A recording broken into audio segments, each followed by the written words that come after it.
Também foi indicado em maio deste ano para o CNJ o juiz federal e ex-presidente da AJUF, Fernando Matos. Conheça um pouco sobre a trajetória do magistrado. Fernando Matos é mestre em Direito Público e professor de Direito Administrativo. O juiz federal foi presidente da AJUF de 2008 a 2010 e indicado para o cargo de conselheiro do CNJ como representante do Superior Tribunal de Justiça. Fernando Matos atua na primeira Vara Federal de Execução Fiscal em Vitória, no Espírito Santo, e é suplente do Tribunal Regional Eleitoral do Estado. Já foi diretor do Foro da Seção Judiciária do Espírito Santo, juiz federal auxiliar do CNJ, secretário-geral adjunto e coordenador do Comitê do Fórum Nacional da Saúde. No Conselho da Justiça Federal, teve assento com direito à voz no plenário. Integrou a Comissão Permanente dos Juizados Especiais Federais e o Conselho das Escolas da Magistratura Federal.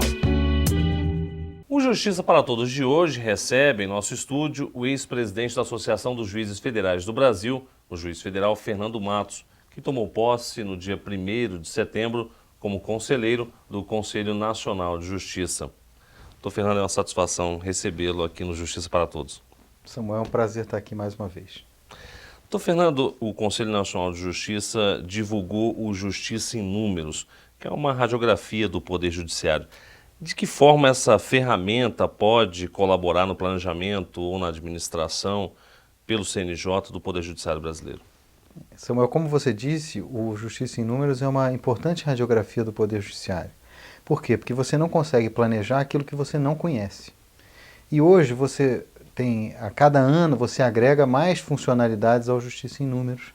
Você tem a dimensão de quantos processos estão em tramitação, você tem onde esses processos se localizam, quais as matérias que são tratadas nesses processos.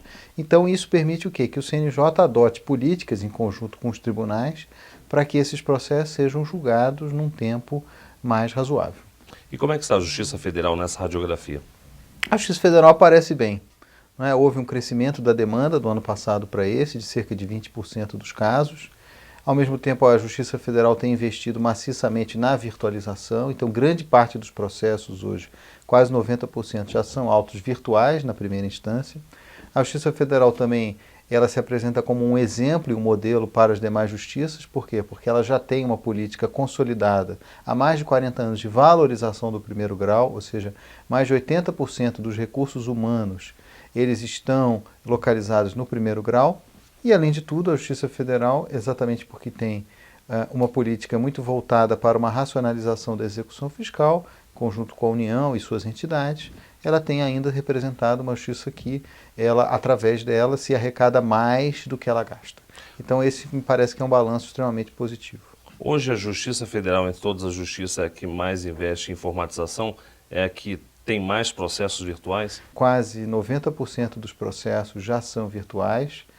Hoje, todos os processos que ingressam na Justiça Federal, em grande parte, já são processos eletrônicos. Então, isso tem sido também uma importante ferramenta de gestão. Por quê? Porque permite que o advogado ele acompanhe o seu processo em tempo real, como também ele permite que o juiz, ele na verdade, acompanhe a tramitação também em tempo real, sabendo quantos processos estão conclusos, onde eles estão, quantos estão para decisão, quantos estão para despacho, e também com o processo eletrônico se eliminam aquelas atividades burocráticas, ou seja, o costurar os autos, o levar os autos de um setor para outro fisicamente, isso tudo desaparece e tem sido uma ferramenta muito importante para nós.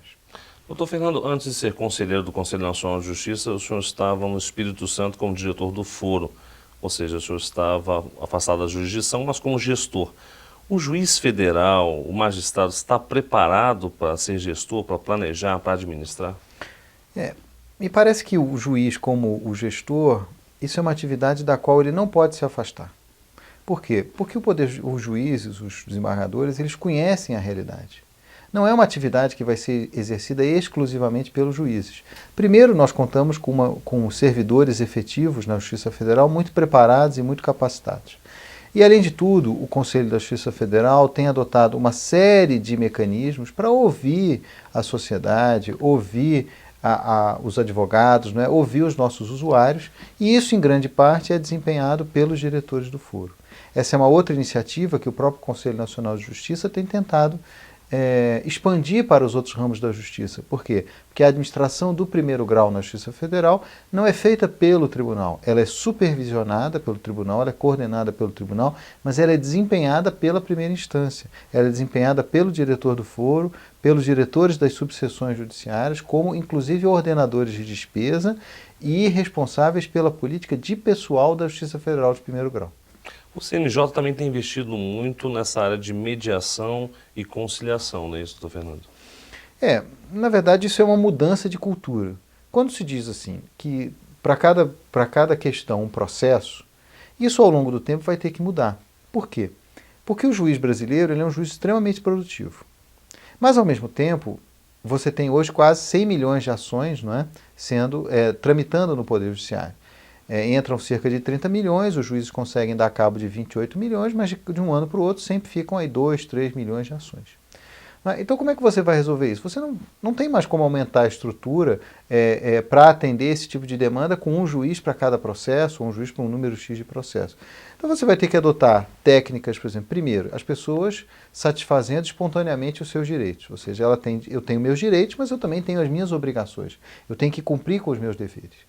E aí você tem o quê? Você tem as ferramentas de mediação, de conciliação, ao mesmo tempo com os processos que já existem dentro do Poder Judiciário. Aqueles que envolvam demandas repetitivas, o Conselho Nacional de Justiça tem um papel de ajudar os tribunais a identificar esses processos, os tribunais estaduais, os tribunais federais, não é? Para estruturar núcleos que vão remeter esses processos ou para o Supremo Tribunal Federal, no caso de repercussão geral, ou para o STJ, no caso de recursos repetitivos, identificando essas teses e depois pacificando esses conflitos. Essa tem sido uma preocupação muito grande do ministro Lewandowski, do presidente. Por quê? Porque é recorrente a gente observar nos julgamentos no Supremo Tribunal Federal, que envolvem repercussões gerais, ao final do julgamento ele anunciar dizendo, olha, com esse julgamento nós resolvemos 10, 15, 20, 5 mil processos sobre essa matéria específica. Doutor Fernando, o Conselho Nacional de Justiça tem esse importante papel no planejamento e na gestão do Poder Judiciário. Ele foi concebido dessa forma pela Emenda 45. Mas, para a sociedade como um todo, muitas vezes passa a impressão que o Conselho Nacional de Justiça é apenas um tribunal de correição para punir, eventualmente, magistrados, né? Isso é uma visão equivocada? Na verdade, o CNJ tem essas duas funções, né? A principal função do Conselho Nacional de Justiça me parece que seja um órgão de planejamento, mas ele também é um órgão de controle administrativo e controle disciplinar. Agora, nos últimos 10 anos, ou seja, nesses primeiros 10 anos do CNJ, ele tem tido uma atuação correcional muito grande, né? Fazendo inspeções, fazendo correições, mas e eventualmente examinando processos disciplinares contra magistrados. Mas diante desse número hoje de 18 mil juízes, né? E de todos os que passaram pelo Poder Judiciário ao longo desses anos, a parcela de juízes que foi punida pelo CNJ é muito pequena. Ou seja, e veja que o CNJ é um órgão que ele tem não só magistrados, mas ele tem representantes da sociedade civil, ele tem representantes do Ministério Público, ele tem representantes da advocacia. Então isso demonstra o quê? Isso demonstra que a grande maioria dos juízes é de pessoas comprometidas, pessoas preocupadas com o bom andamento dos processos. Doutor Fernando, uma outra questão do CNJ se refere aos mutirões carcerários, parece que deram muito resultado. Isso vai ser retomado? Na verdade, os mutirões não foram interrompidos, né? Os mutirões continuam sendo realizados, né? E hoje existe um novo projeto, que são as chamadas audiências de custódia.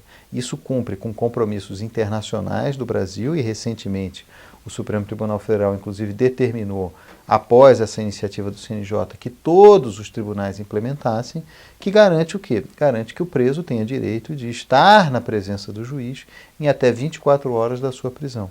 Isso é um mecanismo importante de cidadania, não é, de defesa dos direitos fundamentais daquele cidadão que foi preso, mas ao mesmo tempo isso permite o quê?